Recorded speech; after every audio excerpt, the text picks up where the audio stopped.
कोई भी हो, पहले से गाया जाता है, पहले से अभ्यास किया जाता है। इसे ही कहते हैं बाथरूम सिंगर।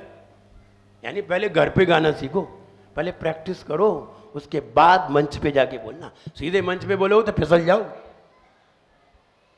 तो वो गीत था, खैर सबको याद होगा,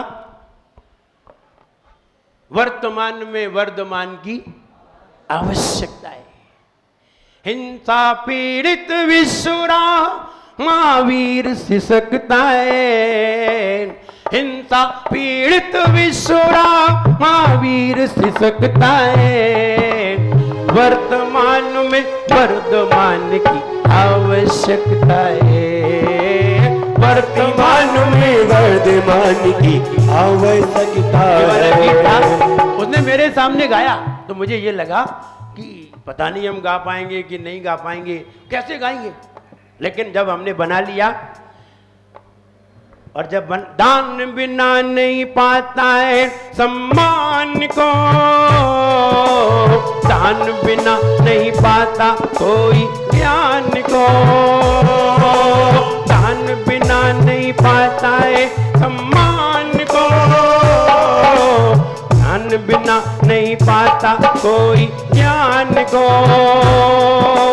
त्याग बिना नहीं पाता है निर्वाण को, धर्म बिना नहीं पाता है कल्याण को। त्यागी की हर चर्या में ही धर्म झलकता है। त्यागी की हर चर्या में ही धर्म झलकता है। वर्धमान को वर्धमान की आवश्यकता है। वर्धमान को वर्धमान की आवश्यकता है। जब हमने ये गाया, पहले अंदर गा करके देखा, गुनगुना करके देखा, फिर इसे स्टेज पे गाया तो बड़े आराम से गा दिया। और अब हमें प्रैक्टिस करने की जरूरत नहीं है, क्योंकि अब हम पहले प्रैक्टिस कर चुके हैं। अब तो हमें प्रेजेंटेशन देने की जरूरत है। तो कहने का मतलब पहले तो प्रैक्टिस करना ही पड़ती है। जो थोड़े थोड़े दिन का, थोड़े थोड़े समय का जो व्रत धारण किया जा रहा है, ये प्रैक्टिस है। और जब हम प्रेजेंटेशन देंगे उस दिन तो मुनि बनना होगा। और जब मुनि बन रहे हैं तो इसका मतलब है हमने प्रैक्टिस कर ली है। प्रैक्टिस नहीं की होती तो किसी की हिम्मत ही नहीं है कोई व्यक्ति खड़ा होकर कह दे हमें मुनि बनना है। किसी की हिम्मत नहीं है, इतना कहने तक की हिम्मत नहीं है। हाँ बन जाएंगे चाहे जब, तुम ऐसा भी नहीं कह सकते, क्योंकि प्रैक्टिस करने वाले ही कहा करते हैं। इसलिए हमें प्रैक्टिस करनी चाहिए और घर पे अभ्यास करना चाहिए। आप जितना जितना अभ्यास करेंगे ऊर्जा धीरे धीरे कलेक्ट होगी, आप उतने ही मजबूत होंगे और उतना ही तुम्हारा ब्रह्म का जो माइंड है, ब्रह्मांड है, ये उतना ही फैलता हुआ होगा। ध्यान रहे, हम जितने सीमित होते हैं उतने ही मजबूत होते हैं, जितने फैलते हैं उतने ही कमजोर होते हैं। छोटा सा उदाहरण बता रहा हूं, आप कभी एटम बम चलाते हैं? एटम बम इतना सा होता है, लेकिन आप चलाते हैं और कितनी टाइट होती है उसकी सूतली, जरा देखो उसे दबा के। आप वो छोटे छोटे पटाखे आते हैं, जो जितना टाइट होता है वो उतना ही तेज आवाज देता है, और जितना ढीला होता है फुस हो जाता है। ढीला पटाखा लाइए, पटाखा और ढीला हो और मारो खींच, कितनी आवाज आएगी? आवाज ही नहीं आएगी, वही धुआं निकाल के रह जाएगा। और अगर वो बना हो, बिल्कुल टाइट हो, खूब, दीवार में मार के देखो, दीवार पे निशान बना देगा और इतनी जोर से आवाज करेगा। एटम बम में जितना टाइट बना होगा उतना ही तीव्र आवाज करेगा। बस हम यही कहना चाहते हैं, हम इंद्रियों को जितना टाइट करेंगे उतने ही ज्यादा विस्फोटक बनेंगे, उतनी ही तेज आवाज आएगी, और जितना हम फैलेंगे फुस हो जाओगे अंत में जाकर के, कोई तुम्हारी आवाज भी नहीं सुन पाएगा। इसलिए हमें जो मजबूती आनी चाहिए। आप जो बोलने की क्षमता देख रहे हैं, 1 घंटे तक बेधड़क बोलते हैं, ना पानी की चिंता, ना भोजन की चिंता, और ना कोई आवाज में डिफरेंस। ये स्ट्रांगनेस कहां से आ रही? रोटी खाने से। नहीं नहीं, रोटी तो तुम भी 2-2 बार खाते हो। बोलो, और जब बोलोगे ना पसीना आ जाए 1 घंटे बोलो तो। लेकिन ये ताकत किसी और की नहीं है, मेरी खुद की ताकत है, क्योंकि हम खुद ही ताकतवर हैं, हम खुद ही ऊर्जा हैं। और जितनी जितनी ऊर्जा कलेक्ट होगी उतने ही मजबूत होंगे। जो बाल ब्रह्मचारी हुआ करते हैं उन्हें 1 घंटे बोलने में कोई परेशानी नहीं होती, ये पानी ही नहीं मांगे, 2-2 घंटे क्या 3-3 घंटे बोले। उनकी ताकत तो देखो, अगर वे चले ना तो 20 किलोमीटर तक, 20 किलोमीटर चलने के बाद तो सांस लें, और तुम 6 बार पानी पी लो बोतल लेकर के। समझिए ताकत गई कहां, हमने ही नष्ट कर दी। हम ताकत को कलेक्ट करें, मजबूत बने, जितने मजबूत बनेंगे उतने ही काम के होंगे, और जितने कमजोर होंगे जिंदगी की राह में, जिंदगी की राह में रंजो गम के मेले, जिंदगी की राह में रंजो गम के मेले हैं, भीड़ है कयामत की और हम अकेले, जिंदगी की राह में रंजो गम के मेले, भीड़ है कयामत की और हम अकेले। फूल जैसे जीवन में हो, फूल जैसे जीवन में कांटों का झमेला है, कल भी तू अकेला था आज भी अकेला है, कल भी तू अकेला था आज भी अकेला है। राग द्वेष भावों ने हो, राग द्वेष भावों ने कैसा खेल खेला है, कल भी तू अकेला था आज भी अकेला है, कल भी तू अकेला था आज भी अकेला है। हम ये कहना चाहते हैं, हम आज के दिन उस व्रत की कद्र करना सीखें। वो ब्रह्मचर्य व्रत हर व्यक्ति धारण कर सकता है, पुरुषों के लिए विशेष कहा है, ऐसा नहीं है महिलाओं के लिए नहीं कहा है, कहा है, लेकिन पुरुषों के लिए विशेष कहा है, इसलिए कि पुरुष पूरे ब्रह्मांड का ज्ञान प्राप्त कर सकता है। ब्रह्म में रमकर हम पूरे ब्रह्मांड को जान सकते हैं, और अगर ब्रह्मचर्य नहीं है तो तुम अपने आप को नहीं जान सकते, ब्रह्मांड को क्या जानोगे। इसलिए अपने आप को भी जानो, सारी दुनिया को जानो, और सारी दुनिया को जानने के लिए कुछ नहीं करना है, प्रोसेस हमारे अंदर है, बस हमें बाहर से वो प्रिपेयर करना है, तैयार करना है। और हम अगर तैयार हो गए तो हम ही सबसे ज्यादा ताकतवर हैं, हमसे ज्यादा दुनिया में कोई ताकतवर नहीं है। कोई भी देव में इतनी ताकत नहीं है जितनी ताकत हम रखते हैं। इतने सारे देव हैं, सारे देव मिल करके हमारी ताकत का मुकाबला नहीं कर सकते। सारे देव, असंख्यात देव हैं, और एक मानव में इतनी ताकत है कि असंख्यात देव भी उसकी ताकत का मुकाबला नहीं कर सकते। विचार करिए, ताकत कहां से आएगी? 32 रानी रखने से नहीं आएगी। 32 अप्सराएं रखी हैं, इसलिए उनमें ताकत नहीं है। और एक साधु के पास इतनी ताकत है कि सारी अप्सराएं, सारे देव एक हो जाएं तो भी उस ताकत का मुकाबला नहीं कर पाते। कारण कहां से ताकत आती है? मेरे अंदर है, बस उसी ताकत को पैदा करना है। और उसी ताकत को पैदा करने के लिए ये ब्रह्मचर्य व्रत है। ये ब्रह्मचर्य व्रत ही हमारे जीवन को आनंदमय बनाता है। ब्रह्मचर्य व्रत ही सारे विकल्पों से मुक्त कराता है। ब्रह्मचर्य व्रत ही निर्विकल्प बनाता है। ब्रह्मचर्य व्रत ही सारी दुनिया से लड़ने की हिकमत पैदा करता है।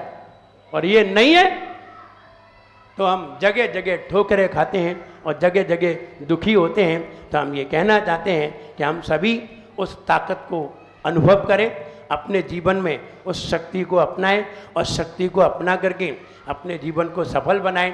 अंत में 30 तारीख से यहाँ पूजन शिविर, जिसके बारे में आप सभी सुन रहे हैं। यहां भिंड नगर में ऐसा नहीं है कि हम पहली बार आए हैं, आए तो कई बार हैं। कई बार रवि सेन जी ने, वीरेंद्र कुमार जी ने, बहुत सारे लोगों ने मिल करके ये प्रार्थना की थी कि महाराज एक बार आप यहां पूजन शिविर लगाइए। मुझे याद है आचार्य श्री विराजमान थे और आचार्य श्री यहां शायद अब मुझे नहीं मालूम कौन से सन की 99 की बात है, शायद आचार्य श्री विराजमान थे और आचार्य श्री के विराजमान होने पर मेरा बिहार होना था, लेकिन यहाँ के लोगों ने कहा था कि महाराज हमने सुना है आप बहुत अच्छा शिविर लगाते हैं, आपका शिविर फेमस है, एक बार भिंड में पूजन शिविर लगाइए। लेकिन मेरा मन नहीं हुआ शिविर लगाने का। मैंने कहा नहीं, अभी मौसम नहीं है। बोले इसका भी मौसम होता है? नहीं, हाँ सबका मौसम होता है, हमेशा शादी थोड़ी होती है, उसका भी एक मौसम होता है। हर चीज हमेशा थोड़ी, जो नुमाइश हमेशा थोड़ी लगती है, उसका भी एक मौसम होता है। हर चीज का मौसम है। तो हमने कहा कि अभी लगना तो मुश्किल है और मेरा मन ही नहीं हो रहा है, क्योंकि जब तक इस तरह की पांडुशिला और सारी चीजें तैयार ना हो तब तक हमारा मन भी नहीं होता। आवाज निकलवाना मुश्किल है। कहते हैं ना, कोयल को तुम किशमिश लाओ, कोयल को काजू खिलाओ, कोयल को हरी मिर्च खिलाओ, कोयल को लाल मिर्च खिलाओ, कोयल, और फिर तुम उससे निवेदन करो गाओ, नहीं गाएगी। कोयल नहीं गाएगी। और कब गाएगी? यत् कोकिला किल मधौ मधुरम वीरौति तच्चाम्र चारु कलिका निकरई कहेतु। अगर आम की बौर निकली हो तो कोयल अपने आप ही गुनगुनाएगी। काले बादल छाए हो, आम की बौर निकली हो और आकाश में सूर्य दिखाई नहीं दे रहा हो, कोयल अपने आप गुनगुनाएगी। इसे बोलना नहीं पड़ेगा। कोयल, एक बार कोयल को कौवा मिल गया, कौवा को कोयल मिली तो कोयल ने कौवा से एक बात कही, तू अकेला अकेला इधर उधर घूमता रहता है, यहां बैठता है वहां बैठता है, इधर उधर बैठता रहता है, तू शादी क्यों नहीं कर लेता?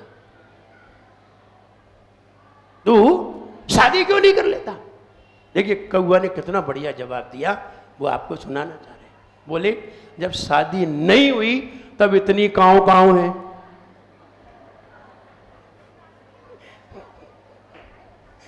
अरे समझ, जब शादी नहीं हुई तब पूरी जिंदगी भर काऊ काऊ है, शादी हो जाएगी तो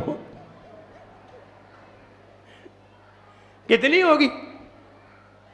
वैसे ही एक निमित्त हुआ करता है, और जब ये माहौल निमित्त बन गया है तो अब इस कंठ से वो पूजन सुनेंगे आप, जिस पूजन का तुम्हें इंतजार है। और उस पूजन का रिजल्ट है, आप बाजार से, रमेश चंद जी गढ़ा वाले आए कि नहीं, इनकी दुकान से एक सुतली ले आना। सुतली, जब भी आओ तो एक सुतली ले, तुम यही सुतली का गट्ठर लगा देना ही कि अंदर प्रवेश करो तो एक सुतली लेकर के प्रवेश करो। बोले क्या करना है? ये दोनों हाथ ऐसे बांध लेना, ऐसे बिल्कुल टाइट, फिर अंदर बैठना। इसलिए बांधे गए हैं हाथ कि कहीं आपके हाथ ऐसे ना उठे, हम पूजन बोल रहे हैं कहीं ऐसे ना हो जाए, इसलिए आपके हाथ बांधे गए हैं। और हम आपको चैलेंज देते हैं कि आप रस्सी खुद ही खोल करके नाचने लगेंगे, खुद ही खोलेंगे, और जिसने बांधी है उसे 50 गाली देंगे। किसने बांधी वो मिल तो जाए मुझे। जैसे कि वो एक कवि सम्मेलन में कवि कविता पढ़ रहा था, एक हवलदार इतना मोटा डंडा लिए घूम रहा था, इधर से उधर उधर से इधर। तो बोला हवलदार जी कोई गलती हो गई?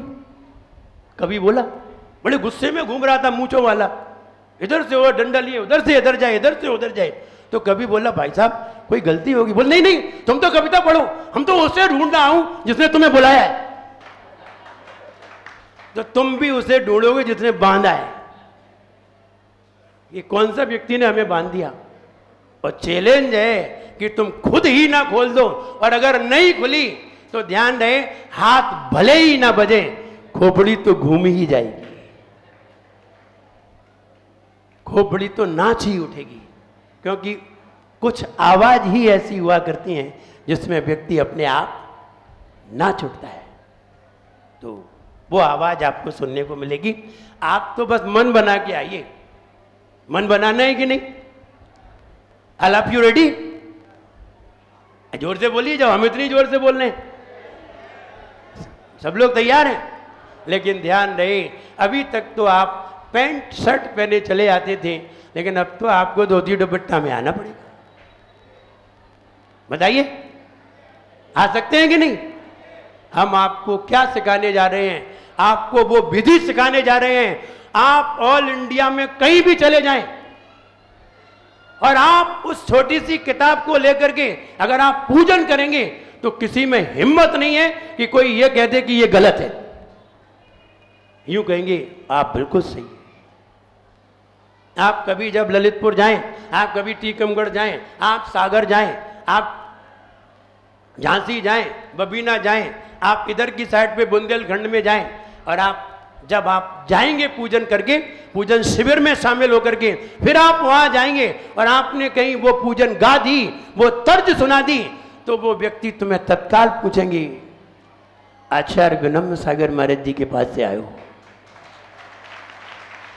एक आइडेंटिटी है उसकी, आइडेंटिटी। जब दो बहनें टीकमगढ़ में 1995 में हमने पूजन शिविर लगाया, और जब दो बहनें वैसी पूजा 52 गजा में कर रही थी, 52 गजा में दो बहनें वैसी ही पूजा कर रही थी, दोनों बहनें थी, और वे रोज पूजन शिविर में आती थी। पहले तो एक एक महीने का पूजन शिविर लगता था, अब तो कम हो गया है।